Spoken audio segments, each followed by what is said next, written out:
வணக்கம் அன்பான உறவுகளே. ஆலயங்கள், அர்ப்பணிப்புகள், தொண்டு நிறுவனங்கள் எப்படி உருவாகிறது என்று கேட்டால் நல்ல மனமுள்ளவர்கள் இருக்க வேண்டும். அந்த நல்ல மனமுள்ளவர்கள் தாராளமாக அள்ளி வழங்கி ஆலயங்களை கட்டுகிறார்கள், தொண்டு நிறுவனங்களை கட்டுகிறார்கள். அந்த வகையில் எங்களுடைய மதிப்புக்குரிய ஒரு தொழிலதிபர் அவருடைய வாகனத்தில் இருந்தால் இப்பொழுது கதைக்கின்றோம். அதைவிட இந்த மேதைகளை, எங்களுடைய தாயகத்திலே இருக்கின்ற இந்த பெரும் செல்வங்களை புலம்பெயர்ந்து வாழுகின்ற நாங்கள் எப்பொழுது காணப்போகிறோம், எப்பொழுது அவர்களுடைய காலடிப்பட்ட இடங்களிலே நாங்கள் துள்ளி குதிக்கப் போகிறோம் என்று ஆனந்தப்பட்டுக் கொண்டிருக்கின்ற, அவலப்பட்டுக் கொண்டு இயங்கிக் கொண்டிருக்கிற இந்த நேரத்திலே இவர்களை சந்திக்கக்கூடிய வாய்ப்பையும் அவர்கள் செய்து தந்திருந்தார்கள். அன்புக்குரியவர்களே, இவர்களை எல்லாம் அழைத்து அவர்களுக்குரிய மதிப்பை கொடுத்து அவர்களுடைய வாசிப்பை, அவர்களுடைய இந்த கலையை நாங்கள் நேரடியாக கண்டுகளிக்கக்கூடிய ஒரு வாய்ப்பை தந்த எங்களுடைய பெருமானுக்கு எங்களுடைய கூடான கூடி நன்றி. ஐயா, என்னென்று கேட்டால் இறைவன் நேரடியாக வரவே மாட்டார், வந்ததாக சரித்திரமே. அவர் தனக்குரிய தொண்டர்களை மனித வடிவில் பெறுவார். அந்த மனித வடிவங்களில் அனுப்பப்பட்ட ஒருவர் தான் நீங்கள். ஒரு மிக பணிவானவர், ஒரு பண்பானவர். அதைவிட தங்களுடைய ஊரில் தாயகத்திலே பல கோடி பெறுமதியான செலவழித்து ஒரு ஆலயத்தை உருவாக்கி அந்த ஆலயத்துக்கு வருகின்ற அடியார்களுக்கு இறை பக்தியை உருவாக்கின ஒரு பெருமகன். ஐயா, என்னை பொறுத்தவரையில் உங்களை போன்றவர்கள் இருப்பதால் தான் இந்த பூமி ஏதோ சாதாரணமாக உண்டு கொண்டிருக்கிறது. இவ்வளவு கொடூரங்கள் மத்தியிலே இந்த உலகத்திலே எத்தனையோ நட்சத்திரம் இருந்தாலும் ஒரு நட்சத்திரம் வடிவா மின்னும்.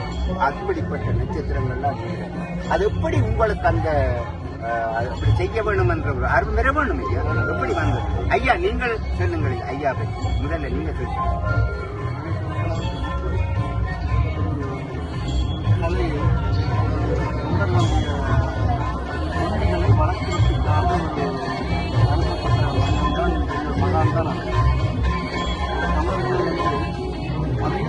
கடவுளோட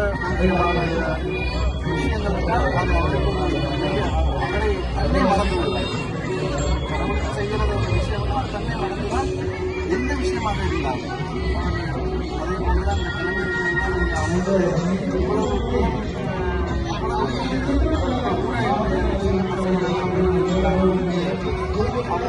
தன்னுடைய அமைப்புகள் பேர்மன் வரணும் என்று சொல்லி ஒரு விருப்பப்பட்டு அப்படி அந்த தாராள மனசு அது ஏதோ அவருடைய கடவுள் தான் நம்ம பாக்கியத்தை கடவுள் அவருக்கு அந்த சிந்தனை அவருக்குள்ள அவருக்கு தெரியாமல் ஐயா, இப்பொழுது இந்த பெருமக்கள் வந்ததும் இந்த அடியார்கள் இவர்களோடு புகைப்படம் எடுத்தவர்களை பார்த்து எத்தனையோ பேர் தங்களுடைய கைத்தொலைபேசியிலேயே இப்படியே அவைகளை தேடி கொண்டே தெரிந்தார்கள். இந்த நேரத்திலே உங்களுடைய மனநிலை ஒரு பேராக நான் ஒரு நல்ல விஷயத்தை செய்திருக்கிறேன், இறைவா என்னை செய்யக்கூடிய ஒரு பாக்கியத்தை கொடுத்திருக்கிறேன். அந்த பலமும், அந்த துணிவும், அந்த பக்குவமும். இன்னொன்று, மனிதன் உயர உயர போகின்ற பொழுது பணிவு கீழே வீழ போயிட்டு கொண்டிருக்கும். அதுதான் மனிதம். உலகத்துல பாத்தீங்கன்னா தெரியும், பிடித்தவன் பிடிக்காதவன், நல்லவன் கெட்டவன் யாருமே தெரியாம கிடக்கு. எப்பப்போ யார் யார் கொண்டு வைக்கிறான்னு தெரிஞ்ச அளவு இருக்கிறோம். ஆனாலும் எங்களுடைய கடமை சொல்லுங்க ஐயா, உங்களுடைய மனதிலே இன்றைக்கு எவ்வளவு நிறைவா இருந்தது. நீங்க சேர்த்து வச்சிருக்கிற நண்பர்கள், சேர்த்து